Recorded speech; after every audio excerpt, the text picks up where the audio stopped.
Bonjour à tous, nous sommes de retour donc en direct Talents Lab. C'est un événement de nos quartiers en détalent. Nous sommes en direct avec nous, avec un autre plateau et d'autres invités de marque. Nous recevons dans ce plateau donc Marie-Claire Capobianco, vous êtes donc membre du comité exécutif de BNP Paribas. Vous êtes directrice des réseaux France. Merci beaucoup d'être parmi nous. Éric Léandri, on ne vous présente plus. Vous êtes le cofondateur de Quant. Quant, je rappelle, c'est ce moteur de recherche qui vise à concurrencer Google, en quelque sorte, non? Et on retrouve Alain de Lyon. Vous êtes directeur général adjoint du groupe Connectic. On commence avec vous, Marie-Claire Capobianco. Vous représentez BNP Paribas. BNP Paribas, c'est un partenaire historique de nos quartiers en détalent. L'aventure a commencé en 2005. Vous faites partie des premières grandes entreprises françaises à avoir accordé votre confiance à NQT.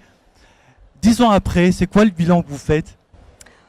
Alors c'est un bilan très positif, même si nous avons encore beaucoup à faire et nous allons ensemble continuer à faire tout cela. Non, c'est très positif parce que je crois qu'effectivement, en 10 ans, il y a une grande maturité qui a été acquise quant à cette notion indispensable du parrainage, puisque finalement c'est le parrainage qui est délivré par les parrains de nos quartiers en du talent, qui produit ses effets, puisqu'on voit des jeunes qui ont besoin de cela pour trouver véritablement leur voie, qui en ont tous les mérites et les diplômes, qui ont besoin d'être aidés pour pouvoir arriver à des postes, à des emplois qui leur correspondent.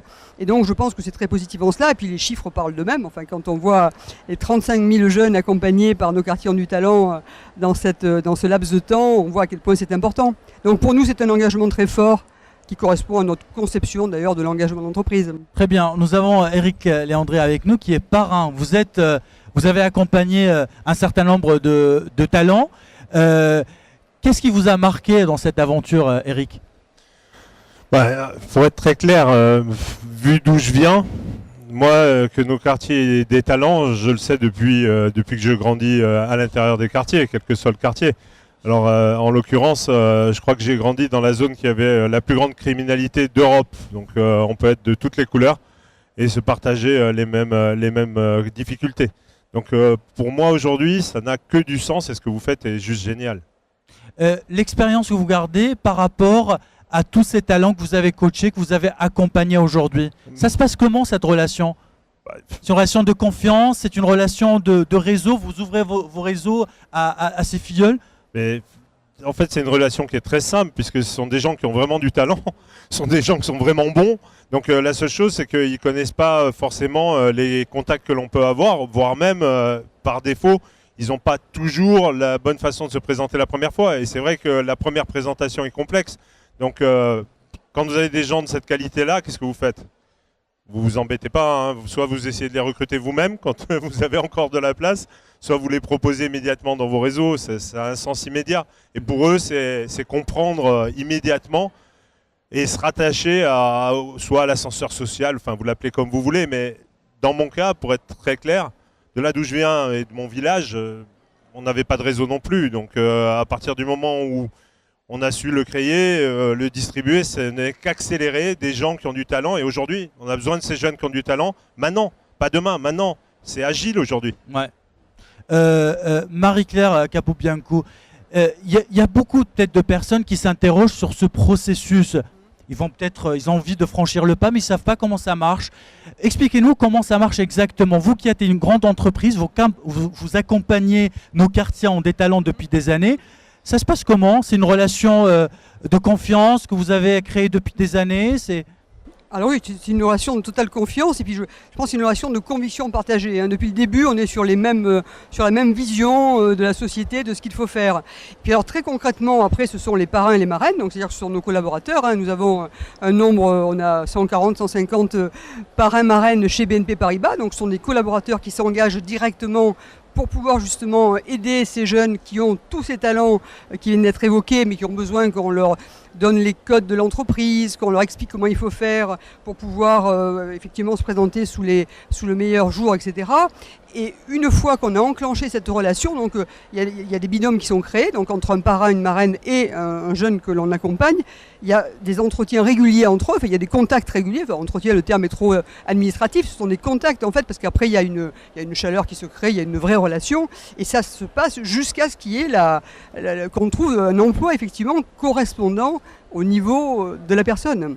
Donc c'est une relation très forte, et on a de très belles histoires, tous. Sans doute. Vous en avez reçu des centaines jusqu'à aujourd'hui? Je crois qu'on a accompagné plus d'1 millier de jeunes. 1 millier? 1 millier de jeunes, alors, dont une partie qui est arrivée chez nous, parce qu'effectivement, il ne faut pas se priver de recruter des talents quand on le peut et quand c'est le souhait du jeune en question que de déboucher dans un métier tel que le nôtre. Mais le sujet n'est pas uniquement pour nous, c'est pour la société, donc c'est d'accompagner au bon endroit, de la bonne façon. Alain Delium, il y a 2 concepts, 2 mots qui reviennent souvent, c'est la confiance et les réseaux.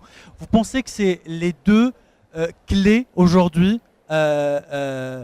indispensables à la réussite?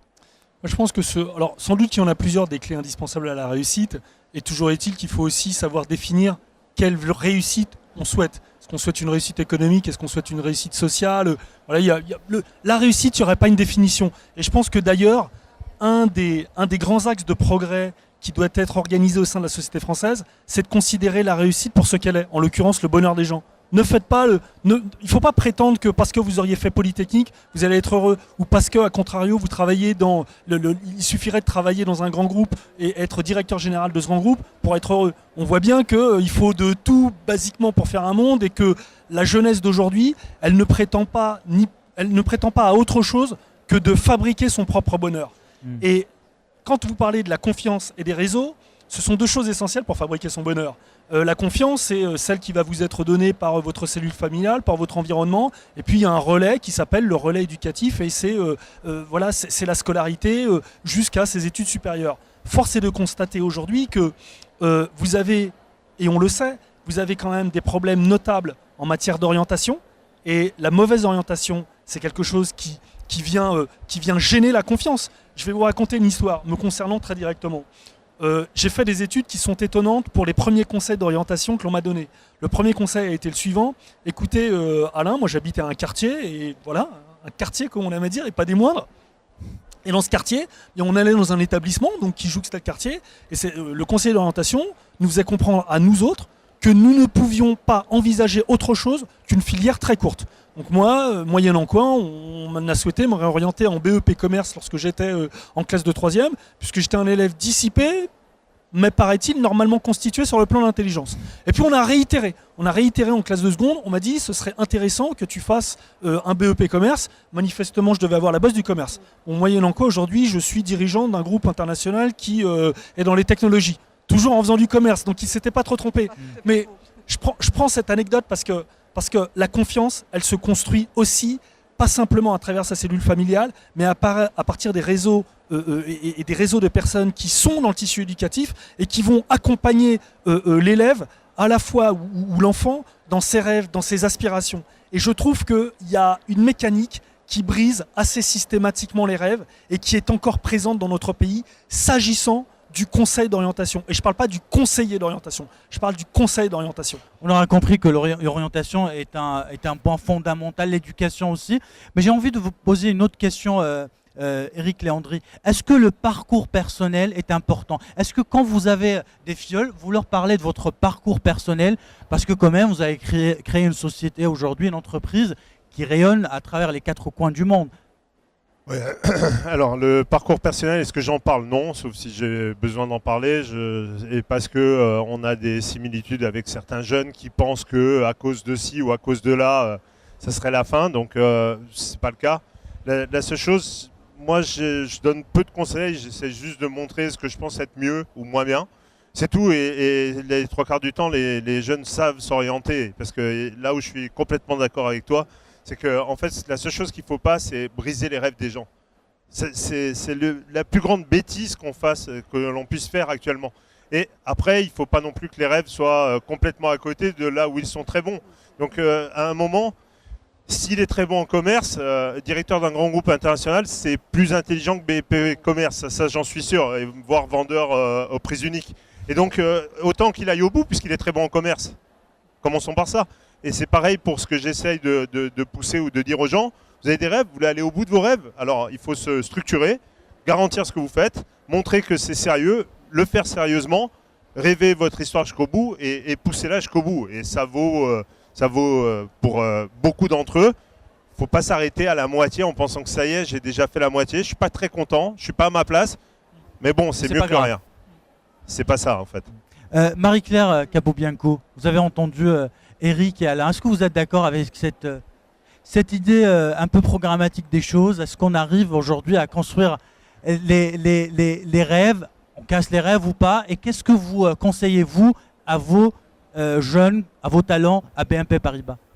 Alors je partage totalement ce qui a été dit, c'est-à-dire que je pense véritablement qu'il faut effectivement que chacun puisse rêver sa vie, mais la rêver et la vivre surtout, puisque après le rêve, il y a le fait de le faire, de le réaliser, ce rêve. C'est en cela que c'est d'ailleurs exigeant. Il ne faut pas non plus qu'on donne une image trop angélique des choses. C'est-à-dire qu'il y a une réalité, il y a des êtres humains, il y a du concret, il y a la technologie, il y a un tas de choses qui bougent. Donc il faut rester concret. Mais on peut tout à fait, et on doit, enfin moi, à mon sens, c'est mon cas d'ailleurs, on doit avoir un rêve et on doit faire ce qu'il faut pour le réaliser. Donc moi, dans ce que je peux dire et dans ce que je conseille, c'est d'avoir des convictions, d'avoir de la détermination, d'avoir de l'enthousiasme. L'enthousiasme, c'est un point ça, qui est absolument crucial. Si vous n'êtes pas enthousiaste, si vous vous levez le matin en vous disant que ça va être difficile, alors c'est difficile. Si vous vous levez le matin en vous disant que vous allez entreprendre, quel que soit le statut salarial que vous avez, alors les choses peuvent se réaliser. Donc moi, je suis dans cette conviction qu'il faut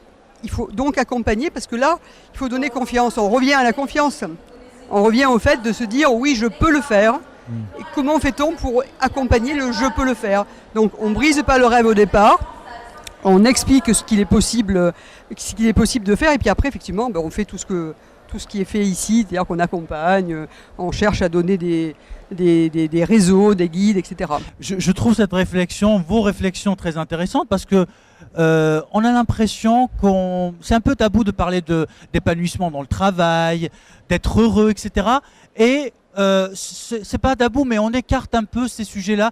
C'est important d'avoir un boulot, d'un travail, c'est très important, mais c'est mieux aussi d'avoir un travail qui nous rend heureux. Ouais, mais on peut faire les deux. Oui, bah justement. Tu peux commencer par un boulot et penser à la suite. Le tout, c'est pas s'arrêter au milieu. C'est pas se figer dans une option. Faut déjà vivre, faut avancer. Mais à mon avis, je veux dire, aujourd'hui, soit on part dans l'angélique et on regarde Slumdog Millionnaire. Tout ce que tu as fait dans ta vie t'amène à être plus que performant dans quelque chose si tu sais t'orienter. Parce que tu as appris énormément de choses et tu vas être capable de faire des choses que d'autres ne savent pas faire.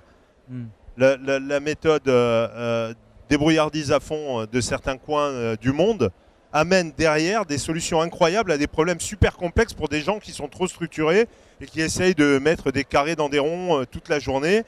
Certains arrivent, meilleure idée, plus vite, et lancent une start-up qu'on a juste envie d'accélérer avec eux, quoi. Ça, c'est quand ça fait des start-up.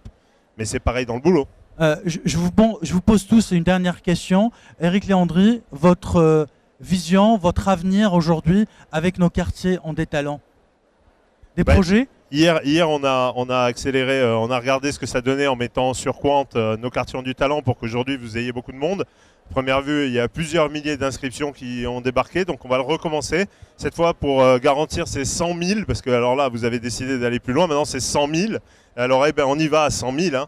Et si on peut faire plus, on ira à encore plus que 100 000, comme ça au moins ce sera l'un des... Pas de limite. Mais pourquoi Absolument. Pourquoi? Ils sont bons, ils ont envie de faire, je ne vois pas pourquoi on va les bloquer, et au contraire, moi je vais ouvrir. Je vais ouvrir au maximum et je vais essayer d'ouvrir les startups autant que je peux.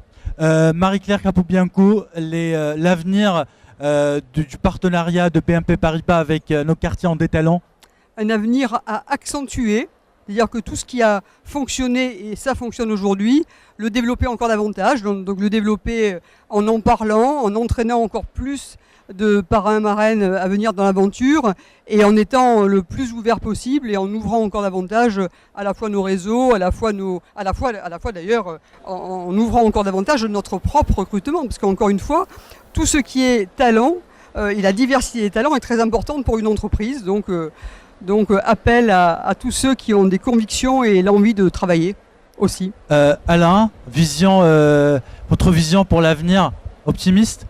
Optimiste et nous, au titre de notre entreprise, comme on travaille beaucoup sur les marchés dits émergents, en l'occurrence l'Amérique latine, l'Afrique, l'Asie-Pacifique, il y a forcément quelque chose qui me saute aux yeux quand je suis là au cœur de la manifestation Talent des Cités, NQT, pardon, c'est de voir cette population française, parfois d'origine, et moi je vais vous dire, la France a un atout fabuleux avec ces gens qui sont dotés d'une connaissance de différentes cultures, d'une connaissance de différents pays, eu égard à leurs origines.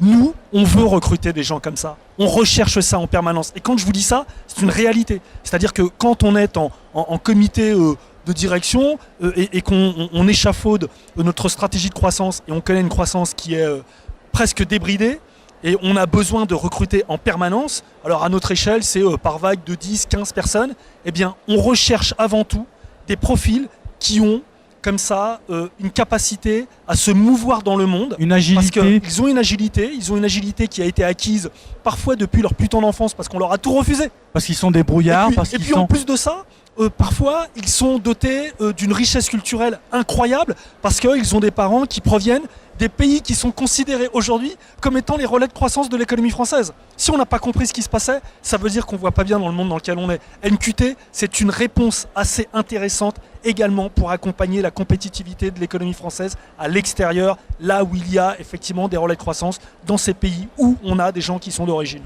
Merci beaucoup, merci à tous les trois. On retiendra cette vision très optimiste de nos trois invités. On reviendra dans quelques instants, peut-être dans une heure, avec Muriel Pénicaud, ministre du Travail. On reviendra également, nous recevons aussi Mounir Majoubi, secrétaire d'État chargé de numérique.